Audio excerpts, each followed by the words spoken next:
Hey, it's Andrew Downs. I'm proud to support Three Beards Media, and I would love to work with you. If you need merchandise for your company, organization, band, softball team, whatever, I can help. From name brand apparel to promotional items, large orders or small, online stores, and more, I can help your brand stand out. AKC Marketing is local, based in Johnston, and we are an employee-owned business, so our costs are low and our turnaround times are fast. But most importantly, we give you personal service to make sure you get exactly what you're looking for. Email me at andrew@akcmarketing.com or find me on social media, and let's make some cool stuff together. Now sit back and enjoy this Three Beards Media podcast. This Three Beards Media podcast may contain mature themes, and if you're not down with that, we got 3 words for you. Like the podcast. Nailed it! Would you like to sample some of my nuts?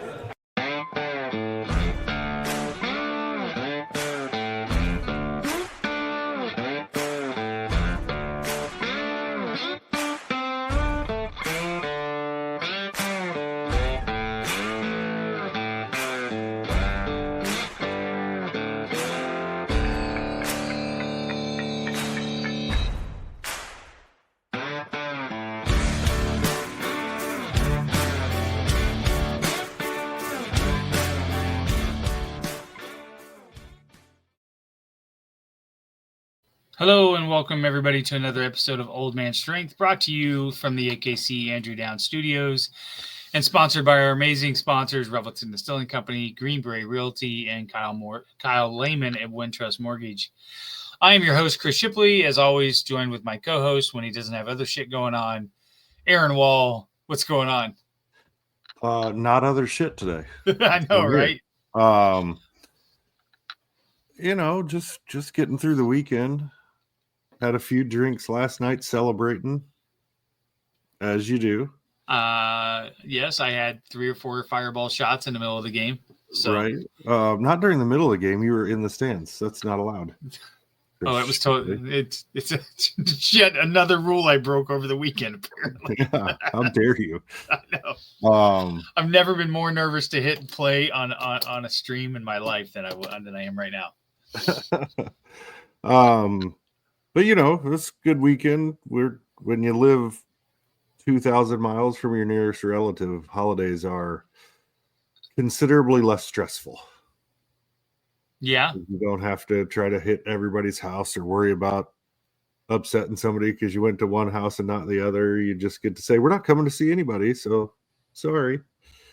And then you have chicken wings and mashed potatoes and gravy instead of turkey because you don't have enough people for turkey. Right. So I have a question, though. Yeah. When our guest is backstage, can they hear us right now? I believe so, yes. Because I've never been in the backstage, so I don't know. Yes, they can. But I have a question for you. Yeah. We were eating dinner a while ago, and both my wife and my daughter disagreed with my pronunciation of a word and told me I was wrong. I might be wrong. They might also be wrong. So here's my question for you, and I want our guest to answer this too when she comes on. All right, think on your car. You have the thing that helps you get radio reception. Yeah. What's it called? It's called an antenna. Okay, antenna. Yeah. Okay. What the hell do they think it's called? My wife wants to make it a hard, like, I sound in the middle. Antenna. Antenna. No, it's an antenna. A-N and then tenna. Yeah. That's what I said. It's antenna. I've never heard. Like, you're saying it like it's Montana. And I'm like, well, it's antenna. So I'm like, it's not antenna. No, antenna. No. There's no E. There's no I in that word. No, there's not. There's an E. Yeah, there's not. Yeah, Right. There's an E. And if you look up the phonetic pronunciation, I think it says it's T-E-H, which makes it a soft E sound. Like te, antenna. So it's definitely not a hard E sound, in my opinion. But I'm soliciting opinions so that I can shove it back in their face. I'm so disappointed that I can't disagree with you. I was all ready to disagree with you, but damn it, you're right. I'm going to You're shove right. it right down their throat. And you can here tell right now. them, you know how bad I hate agreeing with you. So if I'm agreeing with you, then that's added like fuel for you. Yeah, super you know terrible. how much That's I why hate. I need the third opinion. There. All right. Well, then let's get it. Let's not delay any longer then. Okay. So we're going to bring on a really cool guest here. She is all over my social medias. I think I follow her on TikTok, Instagram, of course, Twitter. I previously Facebook until Facebook removed me, which is a whole nother story. Sons of bitches. Anyways, super excited to bring on a marketing. I think is really cool marketing guru, in my opinion. I did once hit her up for a job reference. I don't know if she remembers that or not. Luckily, I did not get it because now I have the job I have, but that's another story. But Mackenzie, Eddie, we're super excited to have you on Old Man Strength. Thanks for joining us tonight. Thank you so much for having me. I'm happy to be here. And I have to say, I disagree with both of you. And I say antenna. It's antenna, exactly the way that it is spelled, guys. Come on, antenna. It's phonetics. I don't even know what phonetics means. So, well, I mean, it's phonetically correct. There we go. That's what I should say. Okay. I got it. Yeah. Well, you already have a strike against against it. you Might be now. my Missouri coming out of me with making it the A-ish sound. You know, I live not far from Missouri where I live now, so I'll give you that. That's okay. We're just a stone's throw away. Does that sound Missouri to you? Or at least when I was a kid, Missouri. Missouri. Yeah. That's interchangeable depending on how I'm talking about it. Missouri, Washington, Oh, no, it's never Washington. Washington. When I moved to Phoenix as a freshman, I got the absolute worst, made fun of because of my R and the word wash. I said something about I have to wash my gym clothes or something, and everybody was like, "What the fuck did you just say?" And I was like, "What?" And they're like, "There's no R in that word," and I was so mortified. I corrected myself. I don't think I use it to this day now. I will not use wash. I say wash all the time now. But that's so funny. Yeah. It's like when you go to college and you're from wherever you're from, that's when you learn that you're saying things wrong. My mom and everyone around me would always say measure, like we're going to measure that. And I said it at school and they were like, what did you just say? And so it's measure. Every time I say it now, I have to really think about it. Yeah. And there's no shortage of somebody wanting to make fun of you for something. No. They're all over you. Yeah. Yeah. Because, a fat, dumpy white kid from Iowa wasn't enough of a target for me moving to Phoenix that I couldn't have had at least a terrible accent as well. So, but this is not my therapy hour. So it can be. I'm here to listen. I'm here to give advice if I can come up with any. Go. There is not enough time. That's right. Yeah.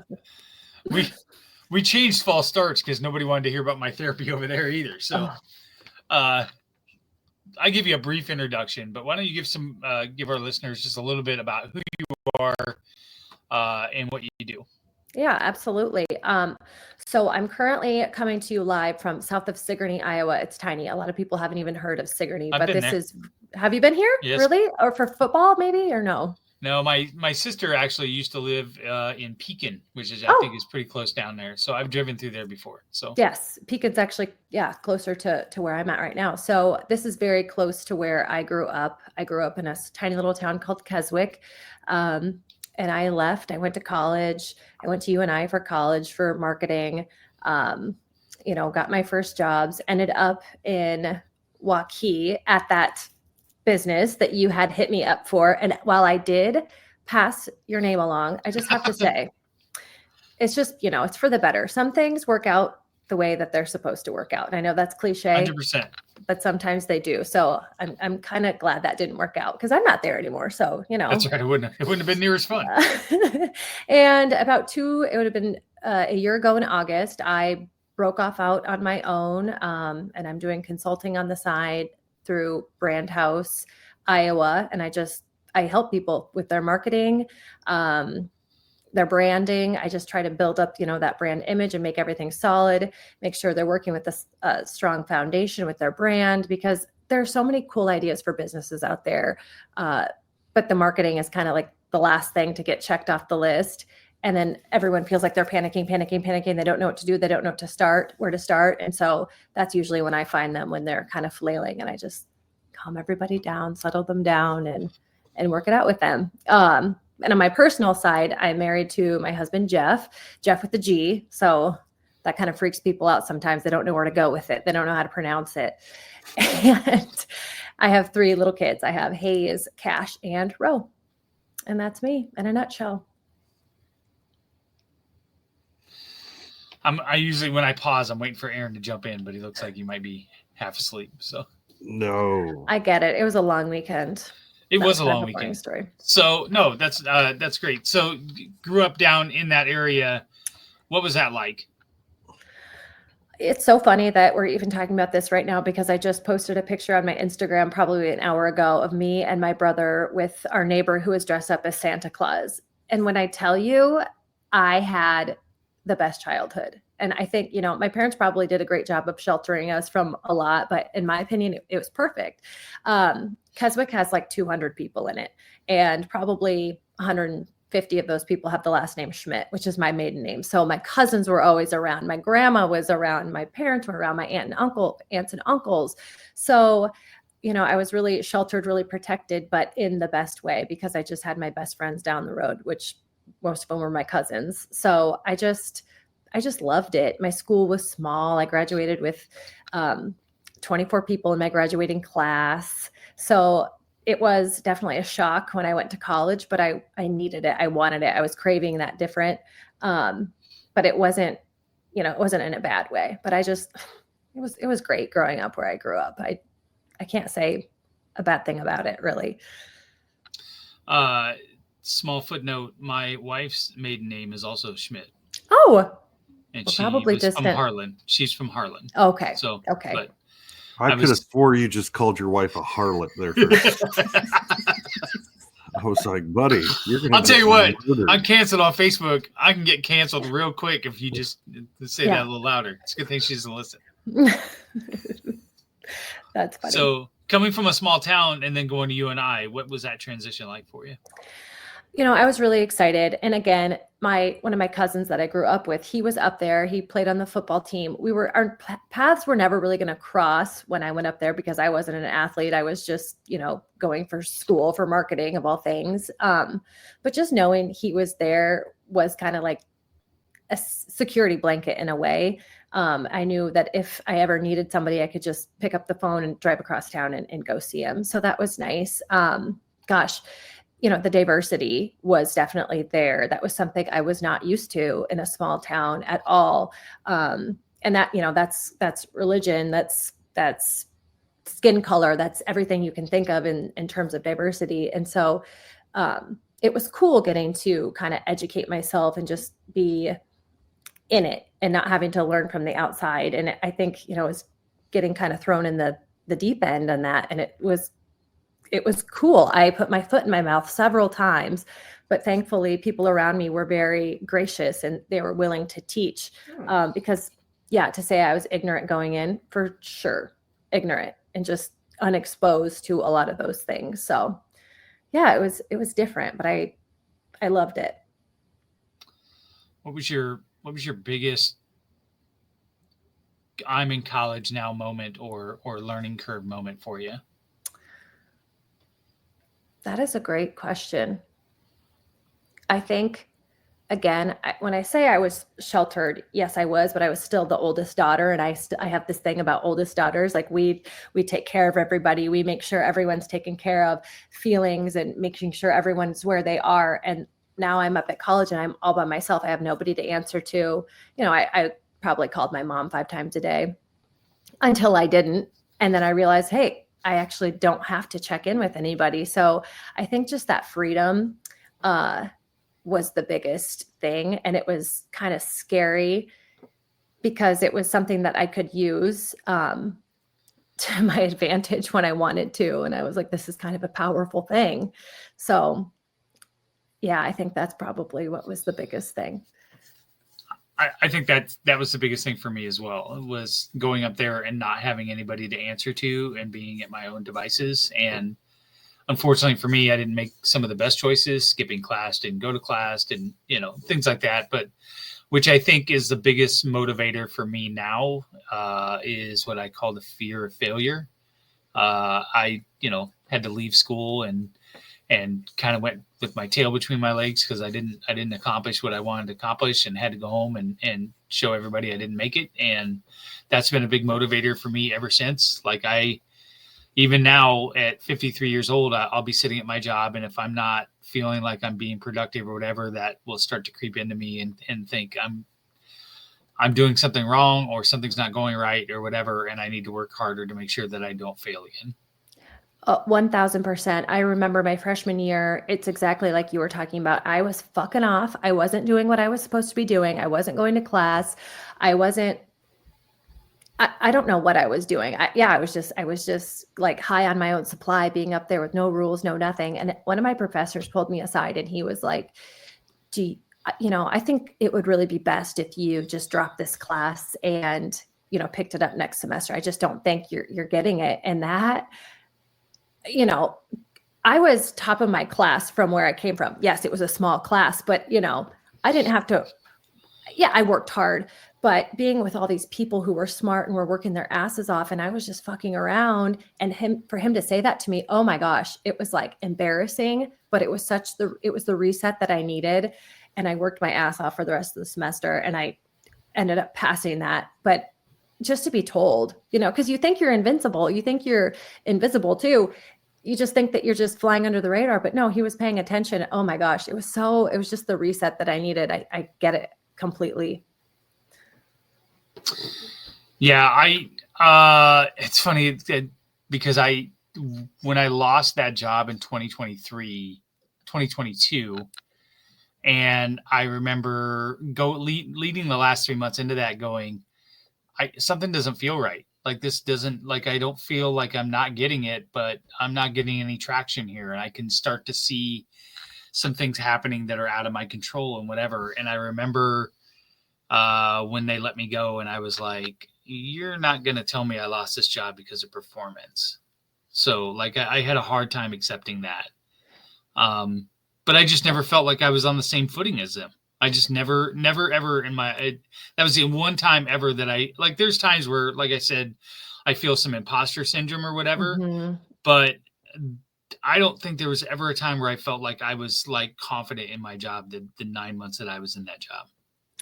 And that is so hard. And when you try to get that reset, or you try to get, that your feet underneath of you, and you're just not getting it, something's just not right or connecting that at that point, whether they're moving the goalposts on you, which can happen. And then that's not fair either, because it's like, well, you just told me to aim over here, and now you're telling me to aim over here. So what actually do you want me to do? That is so frustrating in those jobs. And there's really nothing you can do about it other than, just say, hey, what's going on? Yeah, for sure. I had a question and now I've lost it. Did you find yourself up there longing for home every once in a while, homesick, or was there a reset moment where you went home and then kind of felt like you were good to go? I did. I did. The first few months, it was just go, go, go, just exploring and meeting new people and partying and partying and partying way too much. And then, of course, I found a boyfriend, and I fell in love with my boyfriend, and I thought, oh yeah, he's the best. And then what happens to young relationships like that? You break up. And after that, I was just like, oh, I want to go home. I don't even want to be here anymore. And so I went home and spent some time at home and went back every weekend. But I just needed that. And then I think by the time sophomore year rolled around again, I was good to go. But yeah, I just needed that family time for them to tell me, everything was going to be fine. That obviously wasn't going to be the boy I was going to marry. Again, thank goodness things do happen for a reason. Yeah. Went through some similar things when I went to Iowa State. Small town too in Iowa. Not quite as small as yours, but I did graduate with 42 people. Hey, there you go. But I was never worried about going away from home or any of that kind of stuff like you guys are kind of talking about. That part was the easy part. I was excited to go in part because I moved into this small town in Iowa from Missouri when I was in like 6th grade. So I was never accepted, quote unquote, as someone from town, right? Like you get it when somebody new comes in and, you know, they're just never quite fully integrated into town. So I got to go to college and everybody's new there, right? When you move into the dorms and all of that. So that was, you know, an entire way to sort of reinvent, not necessarily that I changed anything, but just to get a new perspective and of people and all of that stuff. Like you talked about all the diversity stuff that you never really dealt with in small town Iowa. I mean, Chris grew up in the big town of Des Moines, so he was a little more familiar. But when you've, you know, got a 1,500 person town or a 200 person town, and when we lived in Missouri, I lived in the country, and the closest town was 300 people. You know, so I totally relate to that experience. But once you kind of got through all that, getting your feet wet and getting through the partying part, I never really got through the partying part. I just kept plowing along the whole time. Just learn how to manage it. Yeah, exactly. Once you got through that and settled in, quote unquote, like, are there any lessons, experiences that you had in college that really kind of helped shape who you are today and how you're gonna how you went forward from that point? Yeah, and I think about it too a lot because, you know, I went up there and I was excited, but I made, you know, the mistakes and I saw the things that I saw, and so I think about that after moving my family back here to where I'm from. I'm like, well, I'm kind of like creating this cycle of coming back to a small town and then moving away, and so just knowing that kind of shock that I had when I went up there. And again, it wasn't negative, it was positive, but I just know the things that I'm going to teach my kids. I have 3 kids that I'm going to teach them when they inevitably, you know, if they choose to go to college in a big university like that. You know, just the things I'm going to prepare them for, just the things that even, you know, we can prepare as a family, talk about conversations that we can have, you know, about diversity, about other people, about other cultures, about other religions. You know, it's not just this tiny town, you know, every place isn't just like this tiny town. So I think that's just a big thing of just learning from everybody I met, both students. And then I got a job at a country club when I was up there. And that was huge for me because, you know, the country club people, they were, you know, kind of stereotypical. A lot of them were very successful, but a lot of them, you know, started their own businesses and were entrepreneurs. And my dad was also an entrepreneur. And so I had seen that and just, you know, really admired that in people. So just kind of saw how people ticked. And I knew, you know, ultimately then that's kind of what I wanted to do. So I just kind of like parlayed some of that into, you know, who I wanted to be when I left there. What do they say? What's that saying? You are a little bit of everyone you meet. So I just kind of took that with me. I don't know if that answered your question at all.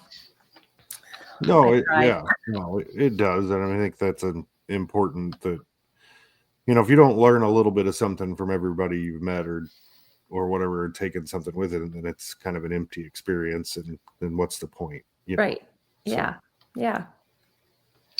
So graduating from UNI, how did you transition there and go into your first role? What was your first job out of college? Oh my goodness. So I moved back home. I lived with my parents. I was their roommate for a while, and I worked down at the Ottumwa Courier, which was, oh my goodness.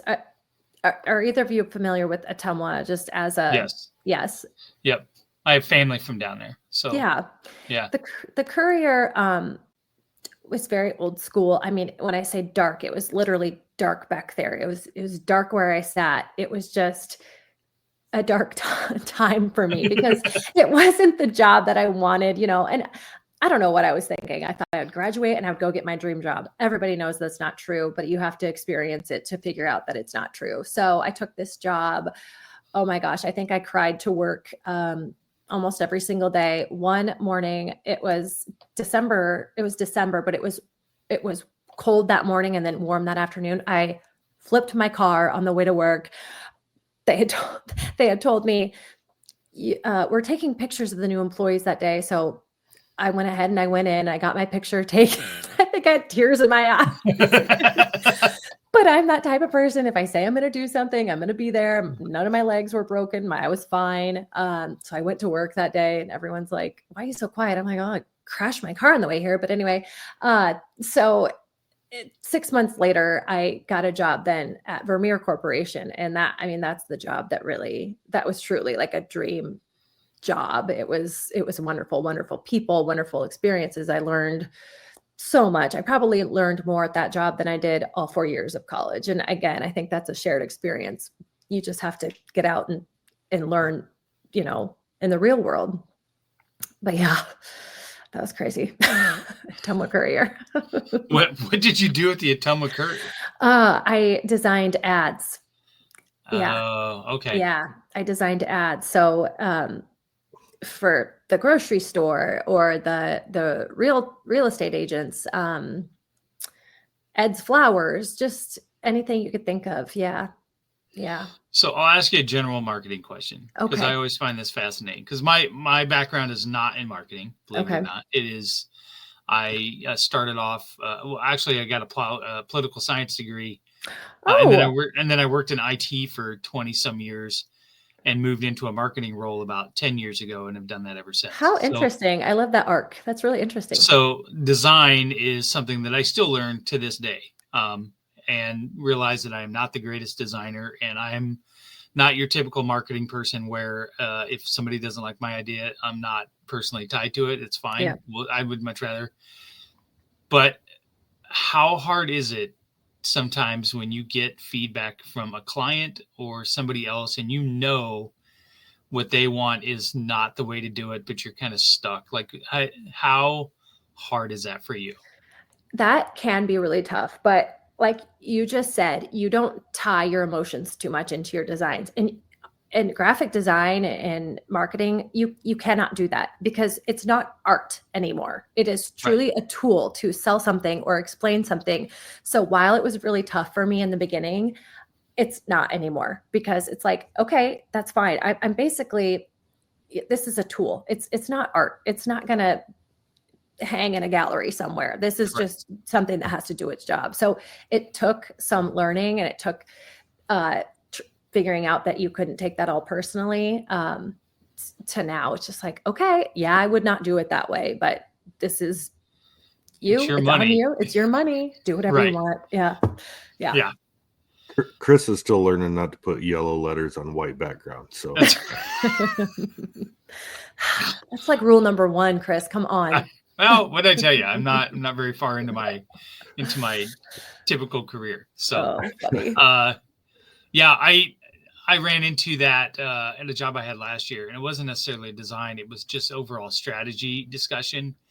And I remember the gentleman wanted me to just cold email all these clients that he had from this list, and I was like, you did not hire me for that. Like, first of all, that's illegal. I was like, that's what I said. Do you know? He got a list from some, I don't know, Chamber of Commerce or something. Okay. And I was like, are we sure that they've even opted into this? And he's like, well, I would think that they would if they gave them their email list for this. And I was like, whatever, I'm not going to argue with you. And I was like, he wanted me to email this. So I had decided what I was going to do is if I'm going to do that, then I'm going to research into each industry, because what you're selling these people, this industry may have a different reason why they want to buy it as opposed to this industry, and so on and so on. So I'm going to break this down. I'm going to research this and I'm going to detail it as best as I can.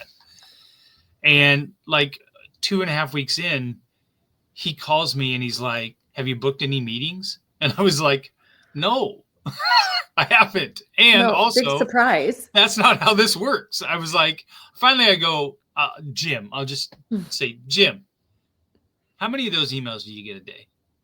A lot. How many of those do you answer? Well, none. None. Right. Like, this is not how this works. And so I think I ended up writing him like a 2-page email on all the reasons why I thought this was a terrible idea and a complete waste of his time and the money that he was paying me. And his response was to call me, and he's like, hey, you made a lot of really great like information there, but I want you to do it the way I wanted you to do it anyways. Oh, And I was like, okay. damn. Like, at this point, I'm just going to cash your check every week because like you're not going to listen to me. Right. And And it's at least you could frustrating. get to that point. It's frustrating, but at least you can get to that point because a lot of people, they're going to die on that hill and it's just not worth it. But again, it's experience and time to learn that. Oh, how frustrating. Yeah. I was like, okay. Well, and for me, that was when I realized like, okay, I'm not going to be able to be here long term. Yeah. Right. Like, If this is you not- don't respect me and my experience and my expertise on this, then fuck off, Jim. I'm just kidding. I'm so sorry. I'm just kidding, Jim. I love you. Yeah, I don't. Okay, good. Don't even get me started on the Christmas bonus that we got. Oh, It gosh. ranked right up there with the Jelly of the Month Club. I mean, it was right up there. I was like, Son of a bitch. we were sitting at dinner in his golf and country club that he's a member of, and he handed over this Christmas gift, and I was like, are we fucking kidding right now? Yeah, so some people lack self-awareness, and sounds like Jim's one of them. Yeah, Jim's one of them. All right, let's take a break. We can get a break and get a word from a couple of our sponsors. And when I want to come back, I want to talk about. I struggle isn't the word I want to use, but I mean, you work really hard at your job and you're raising a family, and I want to know about the dynamics of that, especially as a woman. I think it's harder in the business world for a woman to be able to be both, and I want to kind of explore that because God knows Aaron and I don't have a fucking idea what that means. So, but let's get a word from Greenberry Realty and from Revelton Distilling Company, and then we'll be back with Mackenzie. Making great tasting bourbon requires the perfect combination of ingredients, conditions, and time. The longer it rests, the better it tastes. Revelton Distillery's new single barrel bourbon is made from 80% corn, sourced 100% from Iowa farmers. And unlike mass-produced bourbons, each barrel of Revelton's single barrel bourbon is unique, proofed on when it tastes best. As they like to say, it'll be ready when it's ready.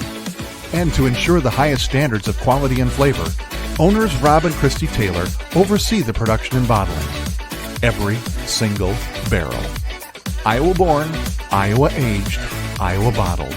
Try the new single barrel bourbon from Iowa's own Revelton Distillery. ReveltonDistillery.com.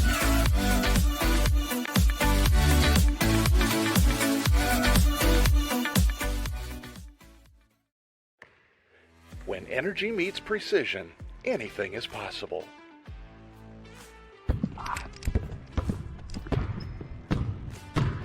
I'm Carter Hawley, the Chief Energy Officer of the Iowa State Cyclones. I'm full of energy on and off the court, but nothing gives me more energy than helping families find their dream home. And that's where Green Beret Realty comes in.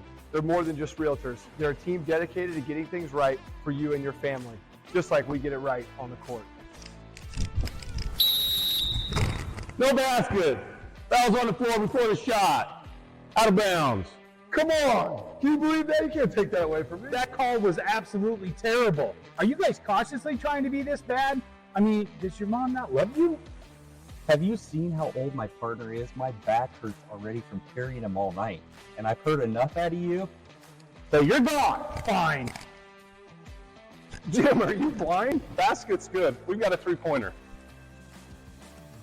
Sometimes it takes a team to get the call right. And when you're buying a home, you want a team that makes all the right calls. That is Green Beret Realty. And here's the best part. When you buy or sell a home through Dan at Green Beret Realty and mention this ad, he'll make a donation to the We Will Collective, helping student athletes like me thrive on and off the court.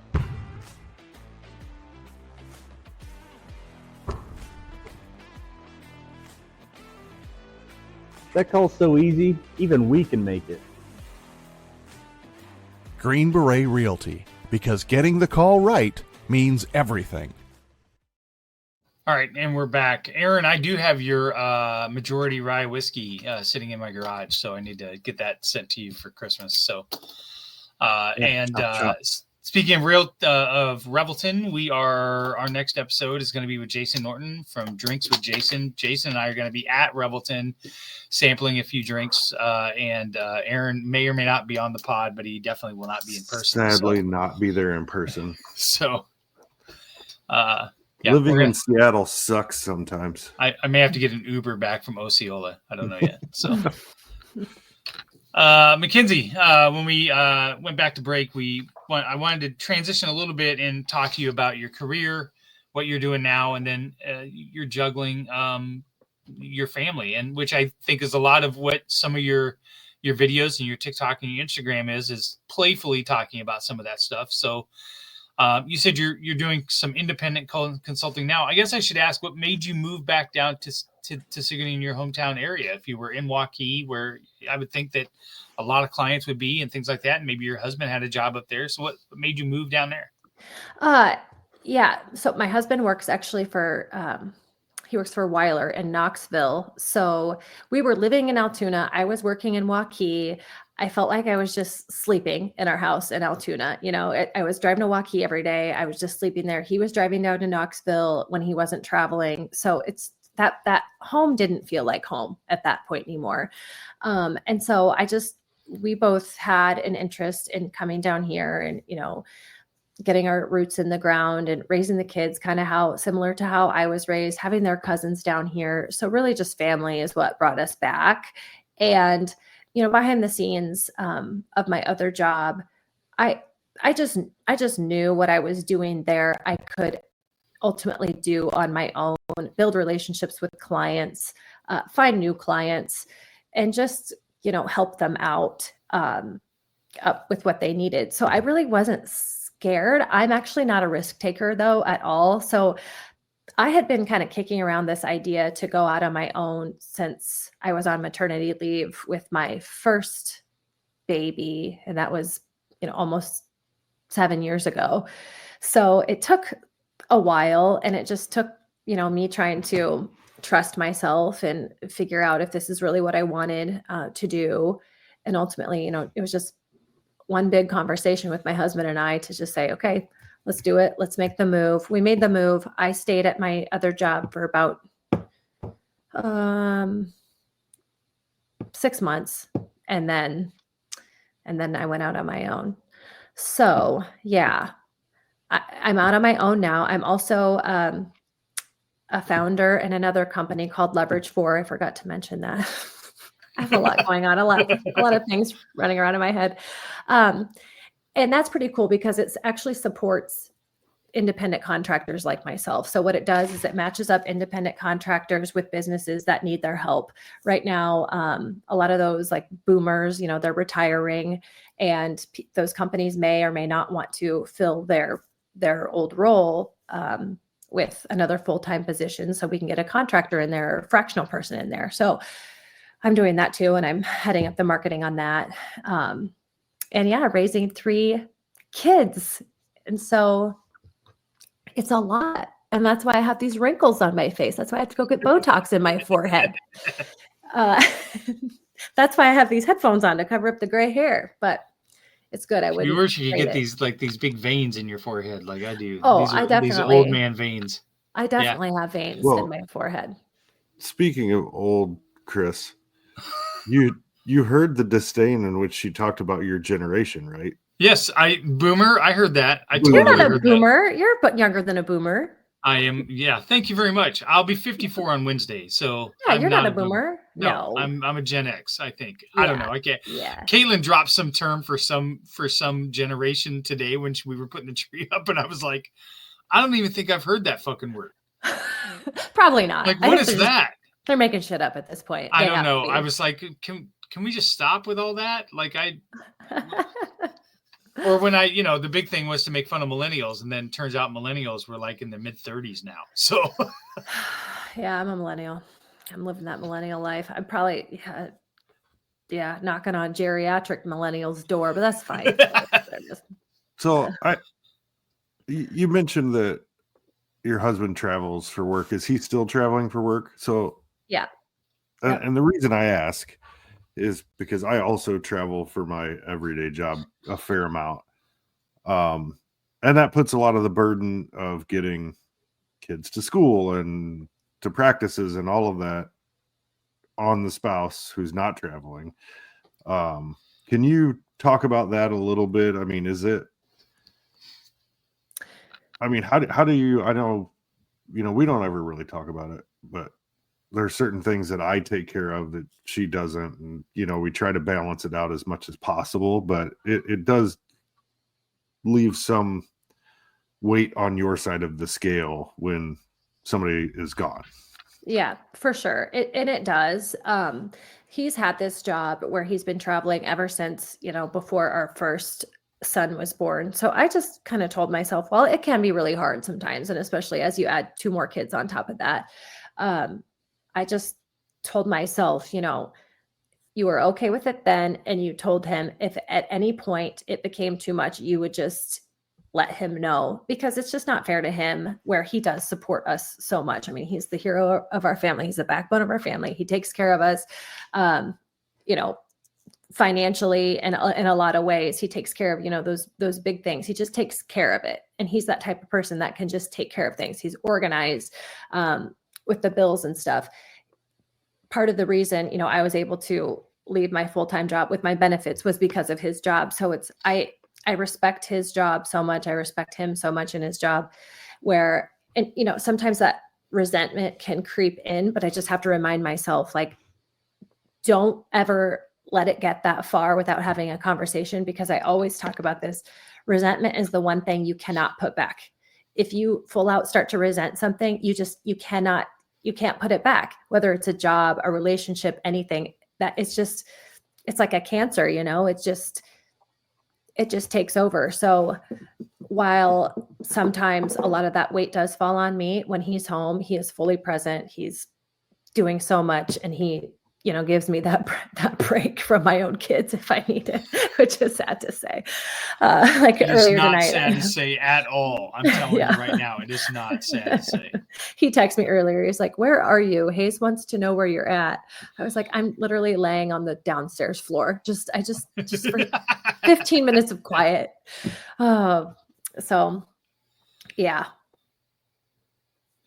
So how do you handle and juggle all of that when he's out of town and you have obligations for your job and things like that, but you've got 3 kids? And as they get older, is this a conversation that you've had when they start having activities and sports and practices and so on, how that is going to be juggled? Definitely. And, part of the reason why, again, I went off on my own was because if I was going to do that, then I was going to be the phone number that the school had, where they could pick up the phone and call me, because I chose to do this. So I chose to be the flexible one, the one that could, on a dime, go get them, pick them up, take them to appointments and things. And I schedule everything around my kids. I'm not going to have a meeting, that starts too early. Even, this was great. I asked you what time it was. I'm like, actually, that's perfect, because I can put my kids to bedtime and then I can hop on. So everything I do, I schedule around the kids. Whether I have to drop them off at school and then get in the car and run to Des Moines, I just have to make sure, I'm out of there by 2:30 or whatever time it is. I have to account for traffic if I'm going to run into any, just so I'm there to pick them up from daycare. So yeah, it's good. And I'm so lucky to be able to do that and to kind of be strict about my schedule. But definitely as they get older, there's going to have to be some conversations. And I'm so lucky, again, I've got my parents just down the road. So anytime I need to tap on them, I do. I never want to take that for granted, because first of all, I just want to do it for myself, to know that I can do it for myself. I feel like if I always have them helping me, then it's like, I'm not actually doing it by myself, and I don't feel as proud about it. And maybe that's stupid, but it's something I care about, to know that I can actually do it by myself if I need to. No, I think that that's a valid point. And I think hearing part of your story, and then, and we'll talk a little bit about your new show that's going to be on Iowa Everywhere, but I've talked to Chris Williams about why he left KXNO and started Iowa Everywhere for similar reasons, so that he could have more time for his girls. And I think that the industries are really going more towards that, and people, as they get older, are looking for more of those flexible reasons. I wouldn't have took the job that I took now, even though I love going into my office every day. And it was something I worked from home for 3 years, and I hated it. Because I'm a person that likes to interact with people and have a place to go and have a separation. But if I didn't have the flexibility to leave all of a sudden when one of the boys would have an issue or a doctor's appointment and I have to be there, I think that is where things are moving. And I think that some companies, when they don't do that and are a little more rigid with it, I think are going to struggle going forward. Yeah. Oh, definitely. And I agree. Having to be in Des Moines or Waukee, however often it was, I was like, I want to be able to do that if I choose to do that. No one's going to tell me that I have to miss anything for my kids. Nobody's going to tell me that. That's the reason, I exist. I'm their mother. First and foremost, I am a mom. So yeah, that was a big trigger for me. Trigger point, I would say, not trigger, to just go out and do this. Do you think it is stereotypical or a double standard when it comes to women in industries and in business and men being able to take that time? Definitely. Yeah. Yeah. I think it's just built in, it's nobody's fault. But when who was I talking to the other day? Oh, it was on another podcast. Paternity leave is something that is so new and foreign to a lot of companies. Like, paternity leave, what's that? It's mostly maternity leave. And when people look at maternity leave, they're like, that's a nice little vacation. It's like, what? Excuse me, that's not a vacation. It's so much hard work. But yeah, it's kids and women, work and men. And that's just how we're all wired. Hopefully we can, start to change that. But I think we're a really long ways from it, I hate to say. And that's not even me being negative. It's just me being real. No, I agree. Go ahead, Aaron. Well, I was going to say, Chris, you tell me if you agree. I think at least for me, it was, obviously very easy to love a small baby and want to hold it, and they smell great and all the wonderful things about babies until you have to change a diaper and do all those things. But like, that's not, I don't know if it's a men versus women thing or not, because my wife still thinks about those things and it's like, oh, baby, and all of that all the time. And I that doesn't really cross my mind. Nope. I look back fondly at it and miss it sometimes, but I don't want to go through it again. but as my daughter, who will be 15 in 8 days, has gotten into this point, the young adult sort of part of her life, I find it to be different and more rewarding to see her grow and the relationships she builds, and I think that's more where the men get involved in that kind of stuff. And because it's not at the beginning, the paternity leave thing is however you want to feel about it, right? But it's like, that's just, I think the relationship is just completely different for the two parents. Not that they love their child any less or more than the other parent. It's just the parts that you're going to help with are different. Yeah, for sure. And I think it's instinctual. Like, that is when the father's instincts may kick in more, is when they are starting to make those relationships and they are out there in the real world. Your instinct is probably to protect and make sure they're ready for, what the real world has for them. Whereas the mom's instinct is to nurture and care and protect from the moment they are born. And then, we may even kind of fight against that a little bit. Like, oh, they're leaving the nest. Well, I don't really want them to leave the nest. I'm nervous. Whereas the dad, that's when it really kicks in. It's like, well, it's going to happen. It's inevitable. We might as well prepare them. I don't know if that's true, but it kind of feels I think you're spot on because my wife and I are having these conversations now. Josh and Jordan are 22, but they have Williams syndrome, so they're a little different special case here. So, and we are in the process of looking at host homes for them. And I'm obviously cautious and things like that about it, but I think Stacy, if we said they don't have to leave and she would let them live there even longer. And it's not that I don't want them, but that's not, and she realizes it too. Like, I'm not making it out that she's the bad guy, but just, of course, she eventually we're going to have to do that. So we need to prepare them as early as we can. You know what I mean? I don't want them to leave any more than she does, but it's not a sustainable option for them to stay here. And they're going to be much better if they can be on their own and things like that. And there are a lot of times where we will have something happen in the house and I'm a little more rigid, or I'm a little more, Joshua has been kind of sick lately and things like that. And there'll be times where I'm like, no, you need to go to work. Like, it's not an option. You need to go to work, knowing that he is sick. And she will be like, well, maybe and I'll be like, at some point we're not going to be around. And the people outside of this walls are not going to care.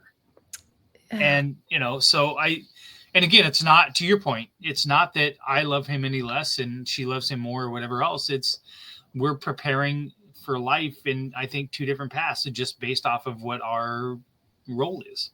Mm-hmm. Yeah.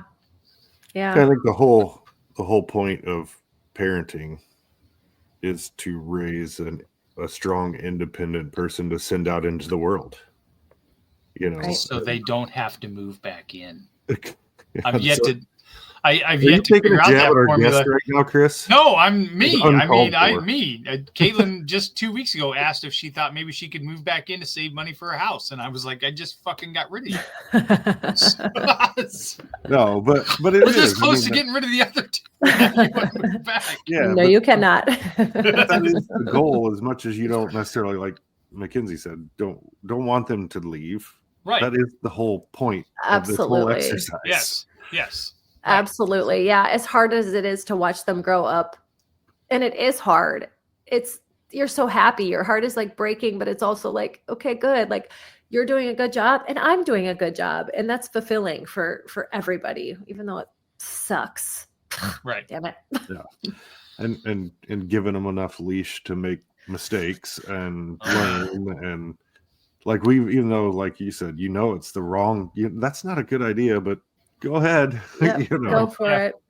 Yeah. It's not what I would do, but yeah. It's amazing how much smarter my old man got the older that I got. So, right. Let's go ahead and we're going to take this next segment. So, Aaron, do you have a question for the pod or not? I don't. Okay. All right. We are going to take another break. We're going to get a word from Kyle Lehman at Wintrust Mortgage, and we're going to ask you the Kyle Lehman Wintrust Mortgage question of the pod, which I will ask this time. So we'll get I'll ask you the question here, Mackenzie, and then when we come back, you can ask the question. And I'm going to steal Aaron's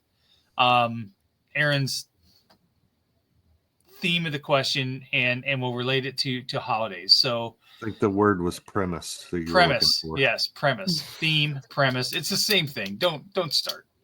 Don't start. You're on a deserted island, and correct me if I'm wrong, right, Aaron? They can pick whatever they want on this island, and it can be perfect. It's magical island. It's so whatever it is, it's always perfect.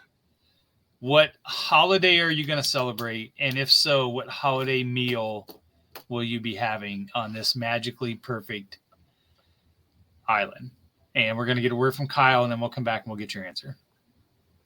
Whether you're buying, selling, or refinancing your home, or if it's simply time to renovate the one you're already living in, you need an experienced mortgage professional to help you analyze your financing options and to make sure the closing goes smoothly. And that's exactly what you get when you call Kyle Lehman at Wintrust Mortgage. Kyle's experience and expertise, coupled with Wintrust's rates and programs, ensures you'll get the mortgage that's right for you. You may even qualify for down payment assistance. Before you reach out to a realtor, call Kyle and get pre-qualified, empowering you to start shopping for the home of your dreams. Call Kyle at 515-473-0546. Kyle Lehman, Wintrust Mortgage, 515-473-0546. All right, and we are back with the question of the pod. Mackenzie, you're on a magical island that makes everything perfect.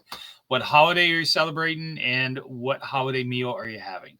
Okay, I am going to be celebrating Christmas. Christmas is my favorite. Buddy the Elf, Christmas is my favorite. I love Christmas. I love everything about Christmas. I love the nostalgia of it. I just love it. It's got great music. It has great decor. I can just see the palm trees with the lights. I can just see it. For my meal, though, now, I'm a branding person. I'm a marketing person. I want things to all be cohesive. The meal, I'm going to segue. I'm going to bring in my favorite meal, which is it is brick oven pizza, and it's going to be a margarita pizza, and it's going to be red, green, and white. So it's going to be on theme. And yeah, it's going to be freaking delicious. That is my last meal. Like that, if I am ever on death row for just losing my shit, that is my last meal. So I'm going to bring it with me to the magical island. It's going to be great. Oh, it's going to be so good. I can't wait. Sounds good. Yeah. Speaking of last meal and losing your shit, you're going to start a new show on Iowa Everywhere with Scott Sipker. Why don't you tell us a little bit about that and how that came to play? I am so excited.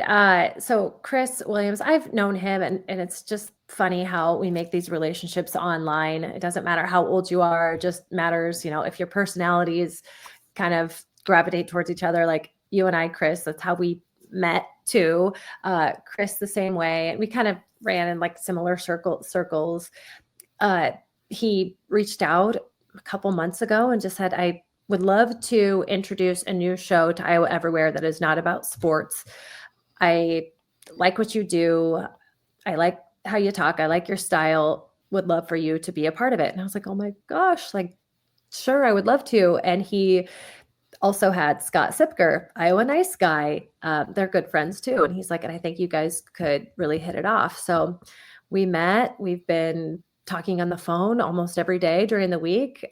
We've been practicing shows, and we came to realize he and I really overthink pretty much everything that we talk about. Trust me, when I hop off this, I'm going to overthink everything. I'm probably not going to be able to sleep tonight. And they're like, I could have said this. I could have said this. I could have done that. That's just how I am in my everyday life.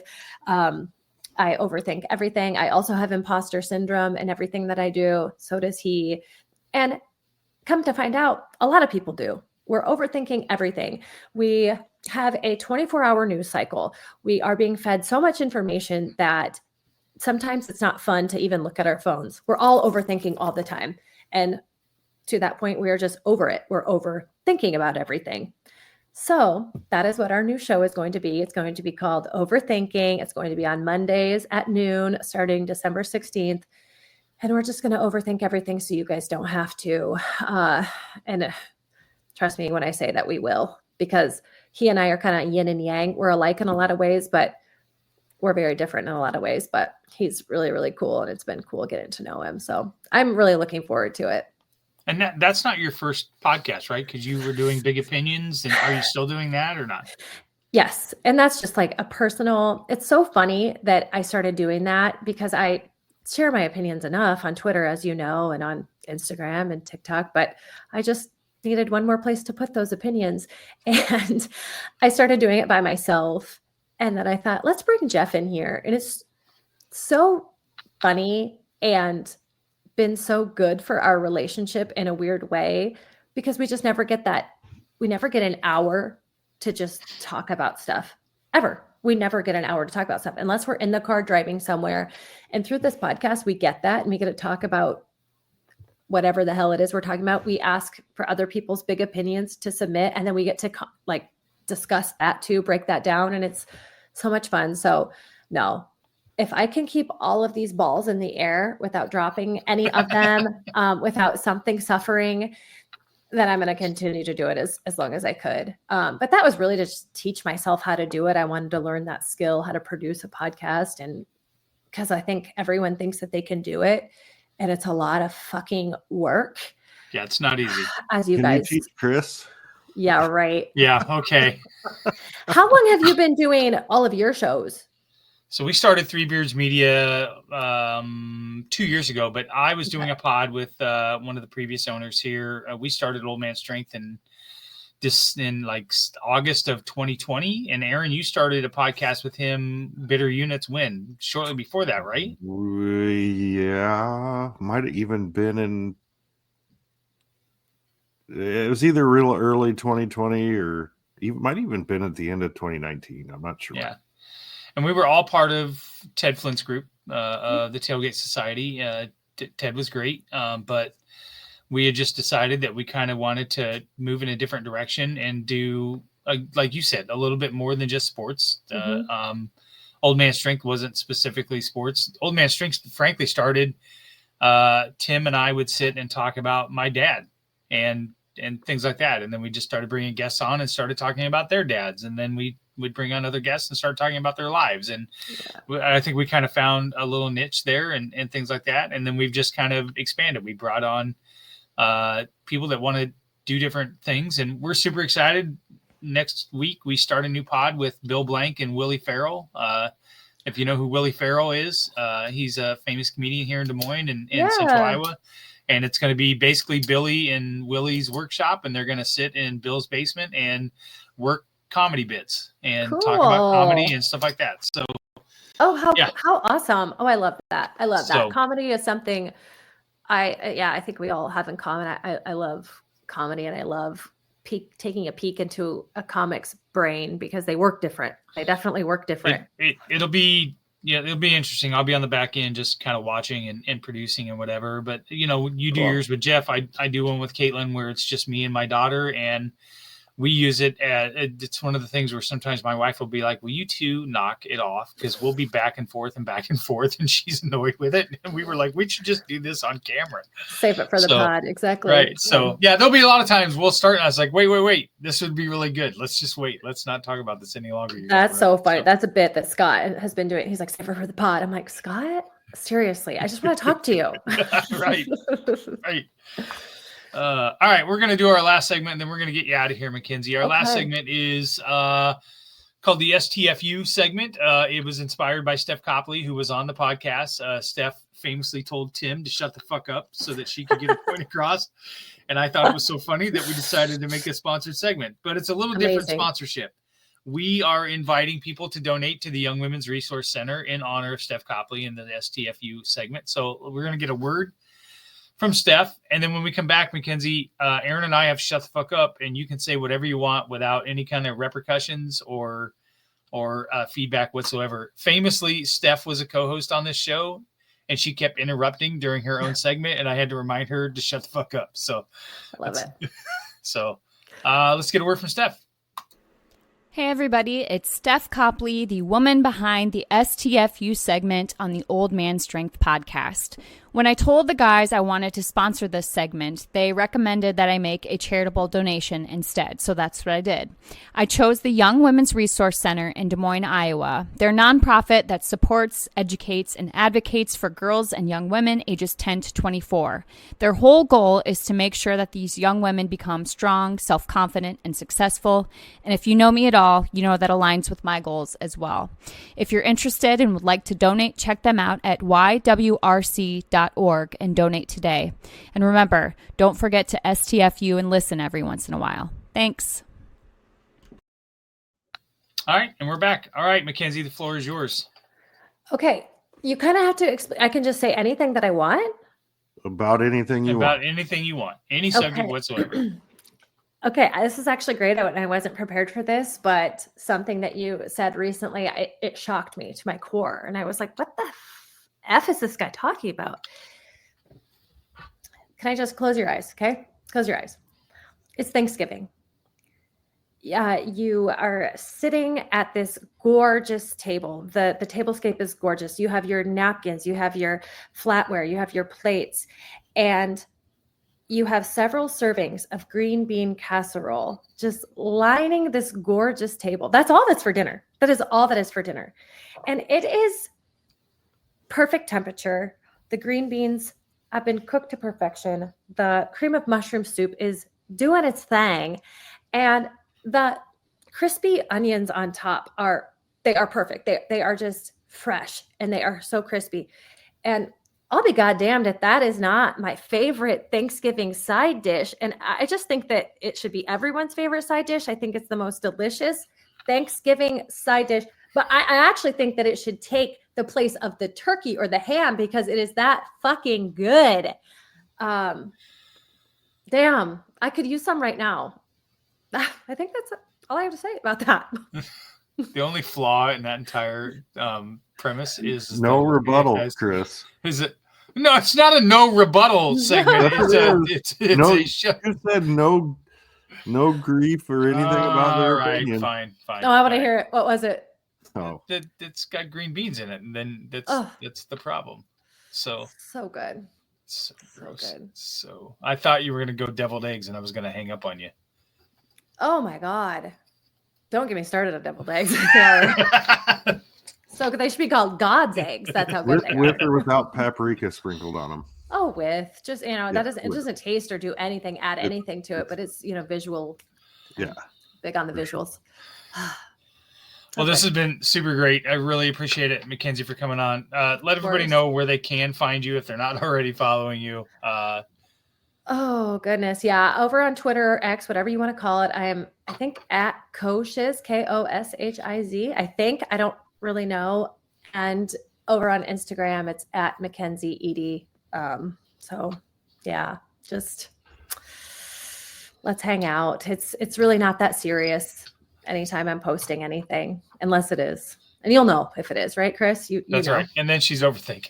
And then if they want to reach out to you about marketing help, where do they find you for that? Oh yeah, info@brandhouseiowa.com. And if you are a business looking for a contractor, or you are a contractor looking to just be a part of a network that can help you grow and learn out your business, info@leverage-4.com.